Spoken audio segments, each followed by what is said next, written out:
Hello guys, welcome back to another video of my YouTube channel MD Masoom YT. तो आज का video काफ़ी important होने वाला है क्योंकि आज मैं क्लास 12th के साइंस जो स्ट्रीम लिए हैं, जिनका एग्ज़ाम 12/22 को है, जो कि फ़िज़िक्स का है, उनका मैं सेट 1 लेके आ चुका हूँ। आज मैं सेट 1 सॉल्व करूँगा, जो कि एक ही सेट आया है जैक के द्वारा। बाकी कोडरमा डिस्ट्रिक्ट का और भी निकाला गया है। इसमें देखो MCQ क्वेश्चन मैं आज कराने वाला हूँ टोटल, एकदम बहुत ही अच्छे बेसिक नॉलेज से, एकदम बिल्कुल अच्छे से कैसे आता है क्वेश्चन, कैसे आंसर बनाते हैं। ठीक है, तो देखते जाइए वीडियो को और समझते जाइए। MCQ में सबसे पहला है, तो इसमें 35 मार्क्स का क्वेश्चन होता है। आपका साइंस में दो ही ऐसा ब्रांच है जिसमें फिजिक्स और केमिस्ट्री, उसमें 35 क्वेश्चन आते हैं। यानी टोटल आपका 70 मार्क्स का थ्योरी होता है, 30 मार्क्स का प्रैक्टिकल होता है। इस बात को जान लीजिए। ठीक है, पहला क्वेश्चन क्या कहता है, चलो देखो। पहला क्वेश्चन कहता है बाबू कि the number of electrons for 1 coulomb of charge, यानी किसी भी 1 कूलम के चार्ज में how many electrons are available.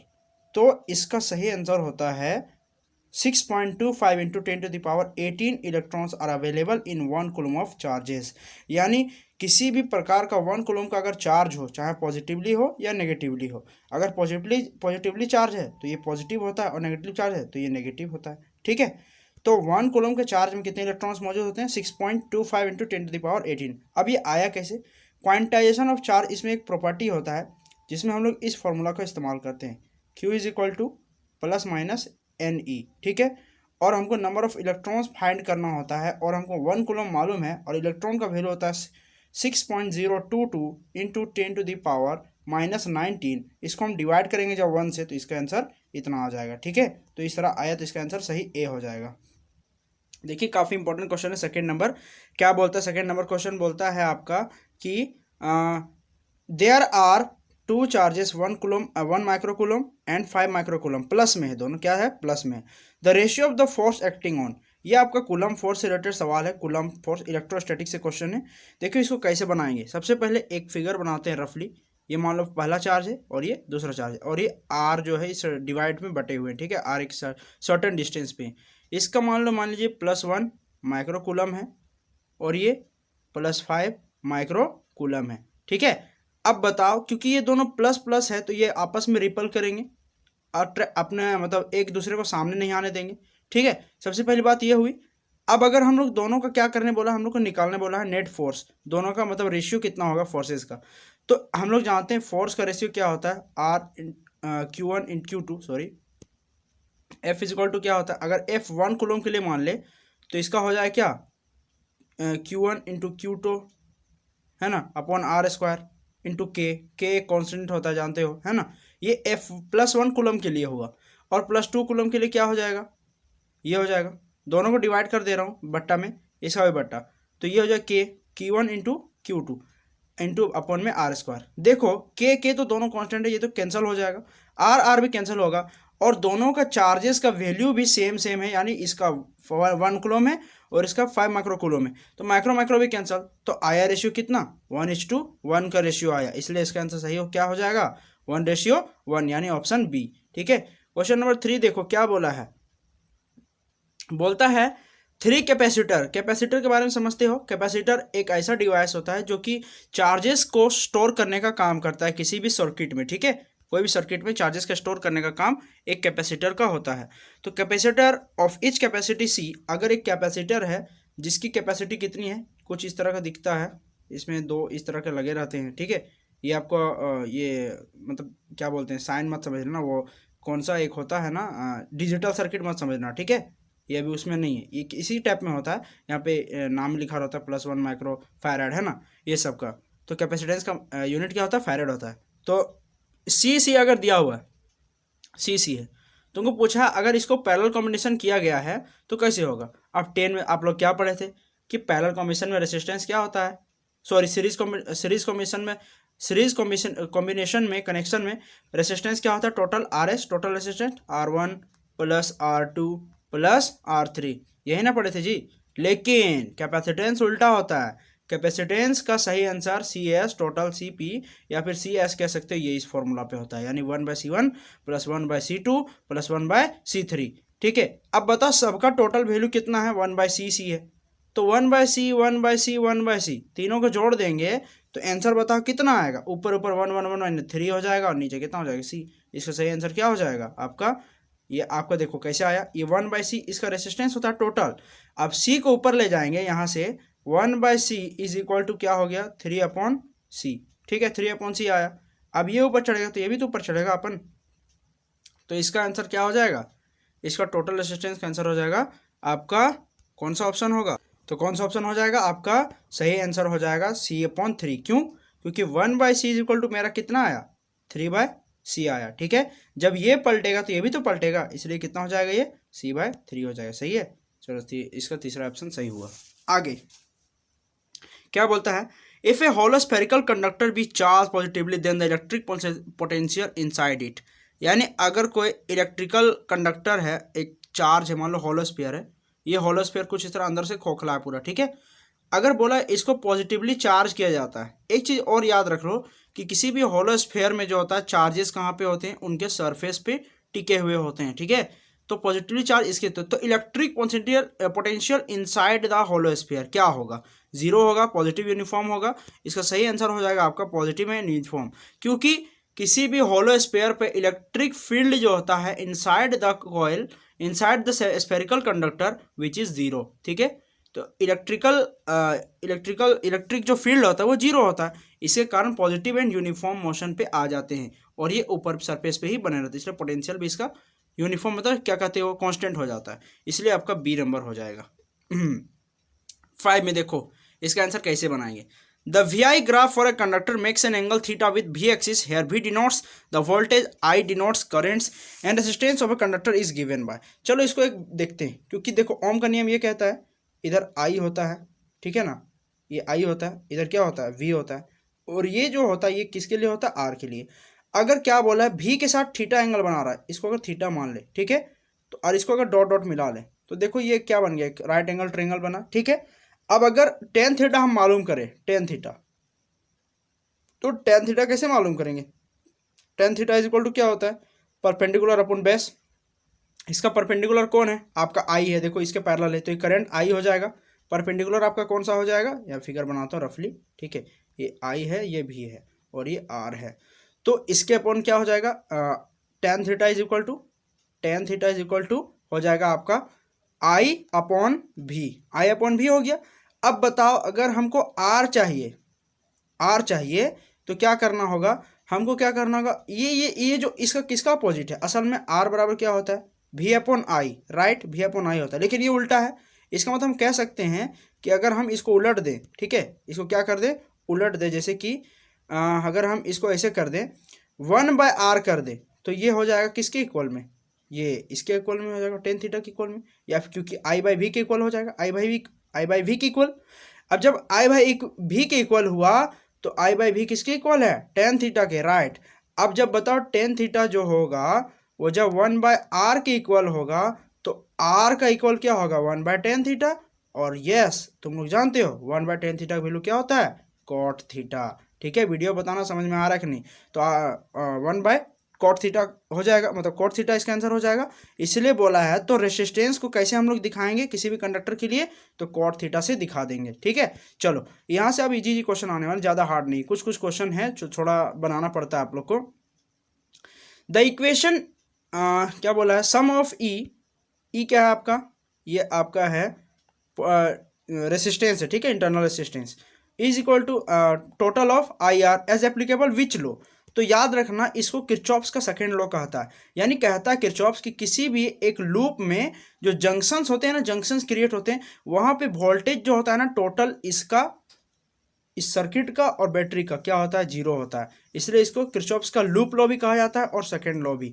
तो ये नियम किसके लिए होता है सेकंड लॉ के लिए, इस बात को याद रखना।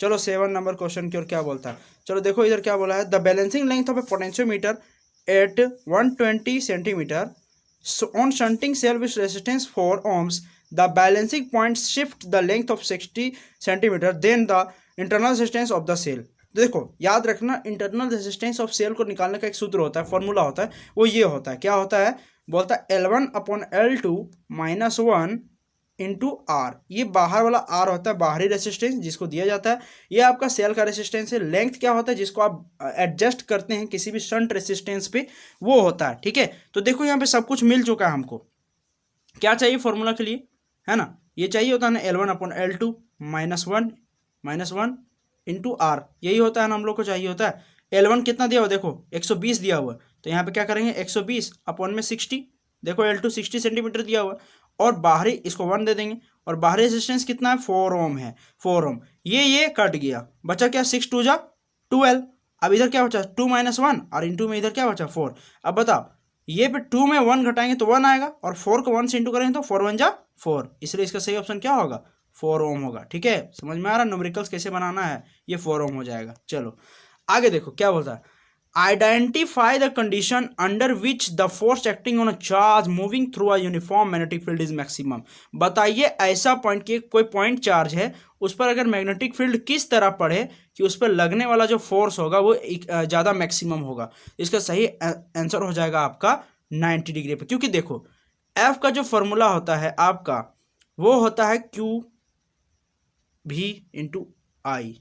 ठीक है, क्यू भी बी सॉरी क्यू भी बी साइन थीटा, क्या होता है क्यू भी बी साइन थीटा, क्या एफ का किसका उस पार्टिकल पे जितना फोर्स पड़ रहा है मैग्नेटिक फील्ड के द्वारा, उसका फॉर्मूला ये होता है क्यू भी बी साइन थीटा। अब बताओ जब थीटा का वैल्यू हम 90 डिग्री रखेंगे तो क्या साइन 90 मतलब 1, यस क्यू भी बी आ जाएगा, सबसे मैक्सिमम फोर्स जो लगेगा इसी टाइम पे लगेगा, इसलिए इसका सही ऑप्शन क्या हो जाएगा theta is equal to 90 degree, यानी फर्स्ट ऑप्शन।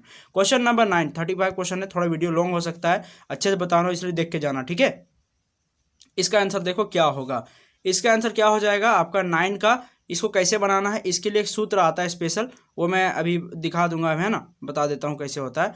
ये टॉर्क का फॉर्मूला है, टॉर्क निकालने का होता है, ये टॉर्क का निकालने होता है BINL।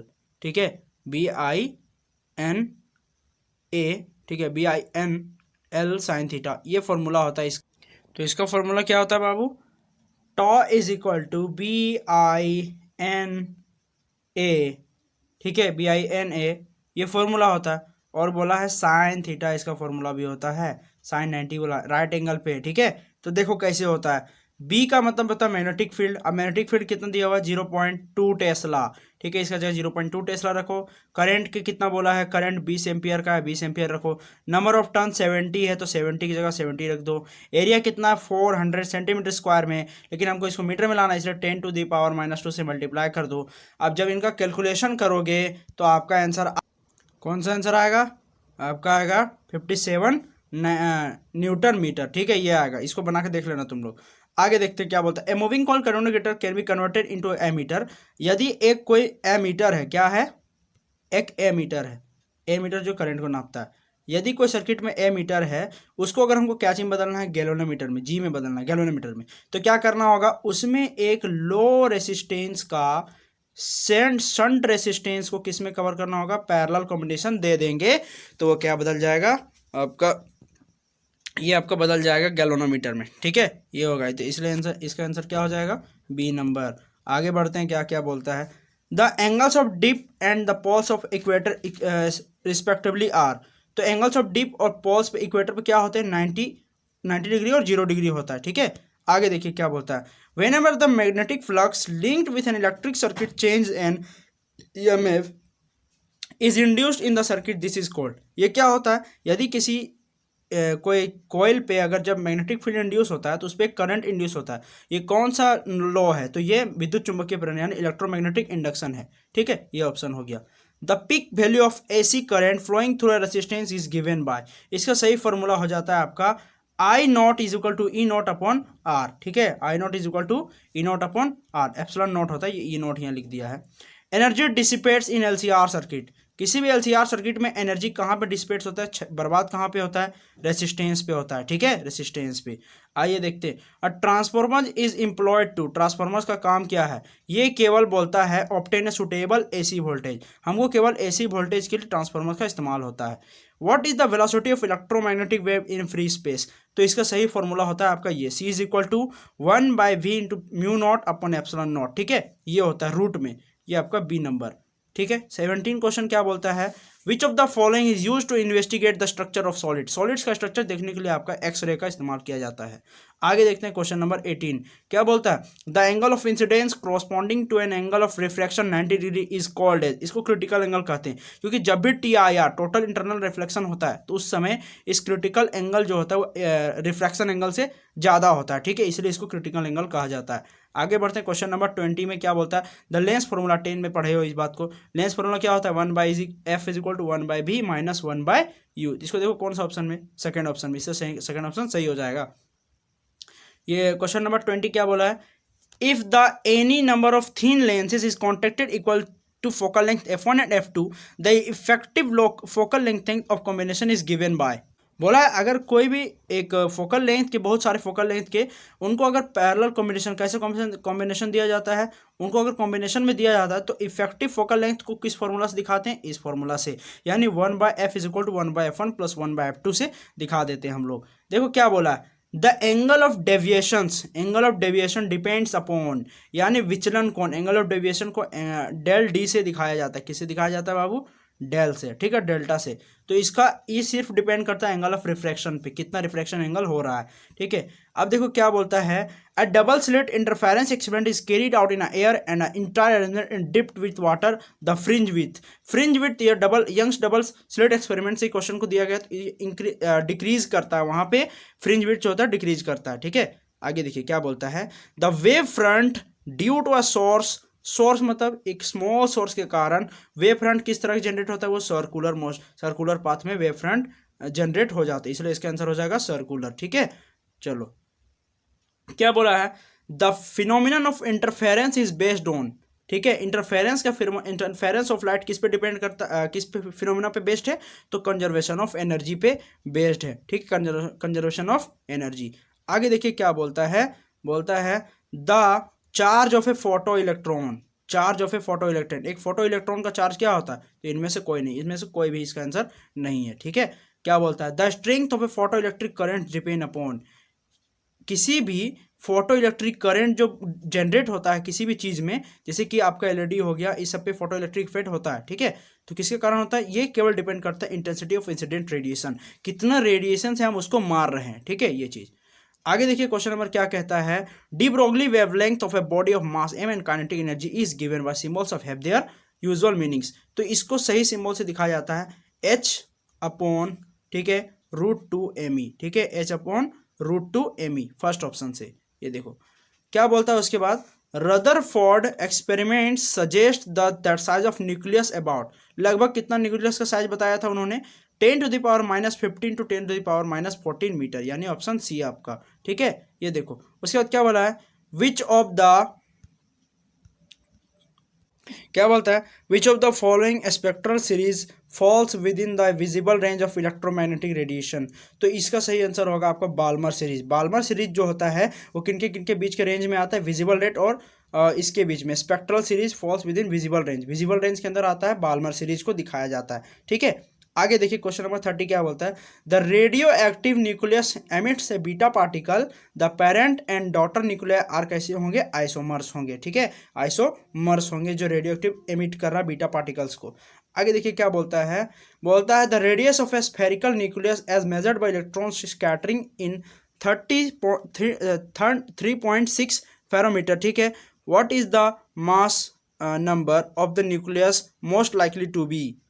तो इसका मास नंबर कैसे पता करोगे तुम लोग, तो इसका प्रकीर्णन का जो 3.6 फेरोमीटर है ना, ये इसी से निकाला जाता है, तो इसका सही ऑप्शन हो जाएगा 27 नंबर, ठीक है, 27 हो जाएगा। क्या बोला है उसके बाद, क्वेश्चन नंबर 32 क्या बोला है, large amount of current in reverse bias पे क्या होता है, ठीक है, दो तरह का होता है, रिवर्स और एक forward bias, potential barriers across junction increase, बिल्कुल बात है सही। रिवर्स बायस में पोटेंशियल बैरियर जो होता है जंक्शन का इंक्रीज होने लगता है, जैसे ये अगर पीएन टाइप का बताऊं तो ये जो रिवर्स बायस ये जो होता है ना, ये बैरियर का जो थिकनेस ये बढ़ने लगता है, ठीक है, इसके कारण वोल्टेज में उनका इंक्रीजिंग पावर हो जाती है, इस तरह बोलता है इन रिवर्स बायस में, ठीक है।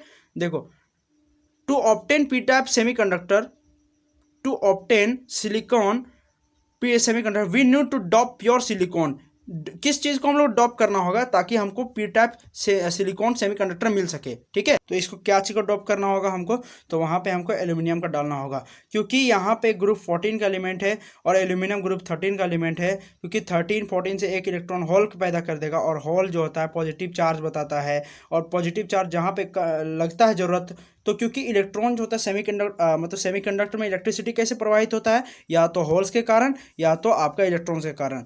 तो जब एल्यूमिनियम को इस पर डॉप किया जाएगा इस पी टाइप सिलिकॉन को बनाने के लिए, सेमीकंडक्टर बनाने के लिए, तो उसमें एक होल क्रिएट होगा जो कि पॉजिटिव चार्ज होगा, जिसके कारण इसमें करंट फ्लो होना शुरू हो जाए, इसलिए एल्यूमिनियम को डॉप किया जाएगा, ठीक है। आगे देखो क्या बोलता है, in semiconductor which are responsible for conduction, conduction के लिए क्या चीज़ जरूरी है किसी सेमीकंडक्टर में। जैसा मैंने अभी बताया, तो दो तरह के कंडक्टर सेमीकंडक्टर होते हैं, पी टाइप और एक एन टाइप। तो दोनों ही में इलेक्ट्रॉन होल का जरूरत होता है बहने के लिए बिजली को, ठीक है, इलेक्ट्रॉन होल बोथ। उसके बाद क्वेश्चन नंबर 35 देख लो क्या बोलता है, in full wave rectifier input AC currents, ठीक है, इनपुट एसी करेंट्स, हाँ क्या बोलता है, in full wave rectifier input AC current has a frequency, ठीक है, भी the output frequency of current.